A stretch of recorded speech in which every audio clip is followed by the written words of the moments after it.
fa ho tanterahana amin'ny alahady faraka amby folo volana martsa ho avy izao kosa eny amin'ny CCI Ivato ny fivoriana iraisam-pirenena na ny conférence internationale fanao ny leadership chrétien development na ny LCD. Nisy omaly tolakandro ny fionana tamin'ny pampalala vaovao natao hampafantarana misimisy kokoa ity etsika ity ny andinidiny izay avy hatrany. Fikambanana mampivondrona ny mpandraharaha kristiana malagasy tompona andraikitra ambony pisehatra amin'ny fampandrosoana sy ny fanampiana ao amin'ny fifampandrosoana ny leadership chrétien développement na LCD izay niforona tamin'ny taona 2024. Isy ny etsika lehibe karakarain'izy ireo eny amin'ny CCI Ivato amin'ny alahady ho avy izao. Etsika manokana anaparitahana ny leadership chrétien et développement eto Madagasikara. Misy vahiny akoatra ny eto Madagasikara izay efa rantsana misandrahaka ny firenena hafa voalaza manokana amin'izany ny firenena ny LCD avy Maurice, ny LCD avy any Afrique du Sud, ny LCD avy any Australie, ny LCD avy any Europa, ny LCD avy any Amerika izay mandray anjara mivantana.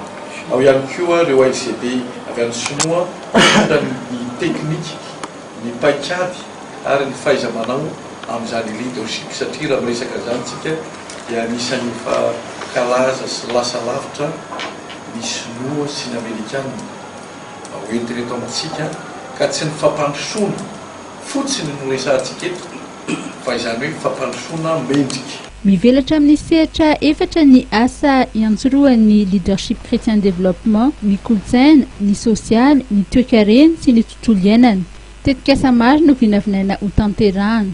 Manana vina foezaka ny LCD Madagasikara hanao centre hospitalier izay mitsabo sy manodidina aretina rehetrarehetra misy eto Madagasikara ary fanatsarana ihany koa fizahantany dia efa mamina vina araka ireo totro ireo mpanohana kristiana izay betsaka eraka izao tontolo izao ny famatsina ny LCD Madagasikara hélicoptère mba ahafahany manohana ireo mpamboly sy mpiomperaka Madagasikara sy mijery ireo kristianina mpitariky. Ny vina n'ity taona 2024 sy 2024 ity ny ananganana université leadership entrepreneurial izay raha sitrapon'Andriamanitra moa dia hifanarahana sy fanampin'ilay université vaventy ao Amerika ao.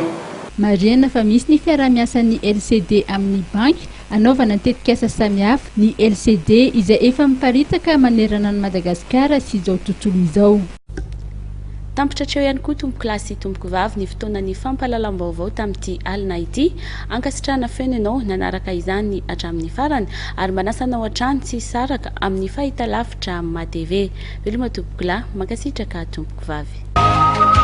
Raha anao toy ny vaovao niaraka tamin'ny bijoterie ravaka